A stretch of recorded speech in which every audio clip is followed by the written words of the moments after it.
जय Hind.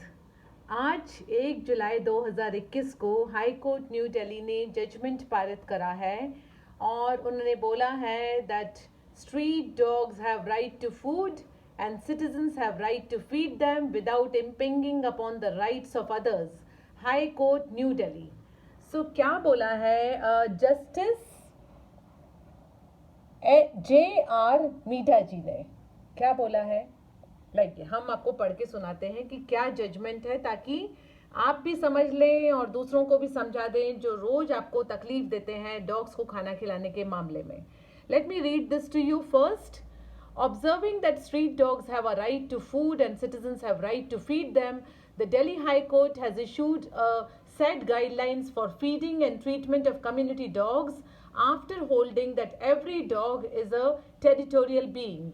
A single judge bench comprising of Justice J.R. Midha observed thus, community stray dogs have the right to food and citizens have right to feed community dogs, but in exercising this right, care and caution should be taken to ensure that it does not impinge upon the rights of others or cause any harm or hindrance or harassment or nuisance to any other individual or member of the society. Alright, so let's go ahead and read some more. Every dog is a territorial being, and therefore the street dog have to be fed and tended to at places within their territory which are not frequented and less frequented and sparingly used by general public and resident. A single judge has directed that feeding of community dogs have to be done at areas designated by the AWBI in constitution with Residents Welfare Association or municipal corporation. That means that यहाँ बोला गया है कि हर dog को खाना खिलाना ज़रूरी है और उसको खिलाने के अंदर ऐसा ना हो कि किसी भी दूसरे नागरिक को कोई भी तरीके की असहूलियत हो। इसके लिए AWBI या रेसिडेंट वेलफेयर एसोसिएशन या म्यूनसिपल कॉरपोरेशन को डेजिग्नेटेड एरिया बताने पड़ेंगे कि कहाँ खिला सकते हैं। डॉग तो वहीं रहने वाला है, पर उस एरिया में कौन सा कन्वीनियंट स्पॉट है जहाँ पर हम डॉग्स को खाना खिला सकते हैं।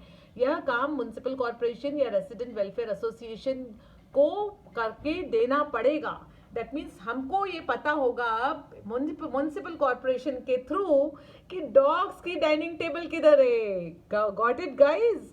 डाइनिंग रूम किधर है, कहाँ जाकर के हम खाना खिला सकते हैं उसी स्पेसिफिक एरिया में। Stating that such bodies have to be conscious of the fact that such dogs are territorial beings, the court has directed that it is the duty of AWBI and the RWA to ensure and keep in mind the fact that community dogs live in packs, and care should be taken by AWBI and RWA to see that each pack ideally has different designated areas for feeding, even if that means designating multiple areas of locality. बेहतरीन बात बोली गई है यहाँ बताया गया है कि डॉग्स जो होते हैं वो पैक्स में होते हैं, कहीं 2 मिलेंगे, कहीं 4 मिलेंगे, कहीं 3 मिलेंगे। तो किस डॉग का पैक है, किसे कहाँ खिलाना है, उसके लिए म्यूनसिपल कॉरपोरेशन एंड RWA को बताना पड़ेगा कि कहाँ खिला सकते हैं। इसका मतलब यह है कि यदि 3 अलग अलग पैक्स के डॉग हैं और वो 2 स्ट्रीट्स पे रहते हैं तो उसके लिए एक जगह पर डेजिग्नेटेड एरिया नहीं होगा, उनके लिए 3 डिफरेंट एरियाज होंगे, बिकॉज जो पैक्स होते हैं वो एक दूसरे से लड़ाई कर सकते हैं। तो अलग अलग पैक्स का अलग अलग खाना खिलाने के लिए एरिया डिफाइन करना पड़ेगा। Beautiful. Let's go further ahead. Furthermore, the court has directed that all law enforcement authorities shall ensure that no harassment or hindrance is caused to the person feeding street dogs at the designated feeding spot, and to properly implement AWBI revised guidelines on pet dogs and street dogs dated 26 February 2015. Meaning that जो खाना खिला रहा है उसको किसी भी तरीके की कोई भी बाधा नहीं पहुंचे, कोई हैरेसमेंट नहीं हो, उसके लिए सभी लॉ एजेंसीज को सामने आना पड़ेगा। Animals have right under law to be treated with compassion, respect and dignity. Wow, let me read it again. Animals have right under law to be treated with compassion, respect and dignity. Animals have sentiments, creatures with an intrinsic value. Therefore, protection of such being is a moral responsibility of each and every citizen, including the governmental and non-governmental organizations, the High Court observed. यानी कि जो जानवर होते हैं वो उनमें भी compassion होता है, उनको भी रिस्पेक्ट चाहिए होता है, उनको भी डिग्निटी भरी जिंदगी जीने का हक है और उनकी इन्हीं जो स्वभाव है उसका हमें आदर करते हुए इंश्योर करना पड़ेगा कि हर नागरिक को आगे आए और इन जीवों के लिए मदद करें, भले ही वो इंडिविजुअल हो, गवर्नमेंट बॉडीज हो या नॉन गवर्नमेंट ऑर्गेनाइजेशन हो. आगे बढ़ते हैं. Observing that no person can restrict the other from feeding the dog until and unless it is causing harm or harassment to the other person. The court has further directed that residents and the members of RWA as well as the dog feeders have to act in harmony with each other and not in a manner which shall lead up unpleasant circumstances in the colony. यानी कि ये ensure करना पड़ेगा कि जो खाना खिला रहा है इंसान वो और जो खाना नहीं खिला रहा है वो दोनों आपस में मिलजुल करके उस डॉग के लिए केयर करें, जिससे ये नहीं हो कि हम लोग एक दूसरे से लड़ें. खाना तो उसे मिलेगा पर एक दूसरे के साथ एडजस्टमेंट करते हुए खाना खिलाने के लिए प्रयास करें ताकि कॉलोनी के अंदर में सौहार्द भाव बना रहे. भारत हमारी माता है और हम हमारी भारत माता की ज़मीन पर रहते हुए रोज आए दिन दिनचर्या में लड़ाई थोड़ी ना करना चाहते हैं. तो सौहार्द भाव से पड़ोसी के साथ मिलजुल करके एक डिजिग्नेटेड एरिया डिसाइड करिए. अपने अपने म्युनिसिपल कॉरपोरेशन को बोलिए कि भैया आप बता दो कहाँ खिलाना है मेरी कॉलोनी में, वहाँ चला जाऊँगा, वहाँ खिला दूंगा, पर बताना तो आपको पड़ेगा कि कहाँ खिलाऊं. आइए बताइए और मुझे अथोराइज करिए. आगे बढ़ते हैं. AWBI shall ensure that every resident welfare association or municipal corporation, in case RWA is not available, shall have an animal welfare committee.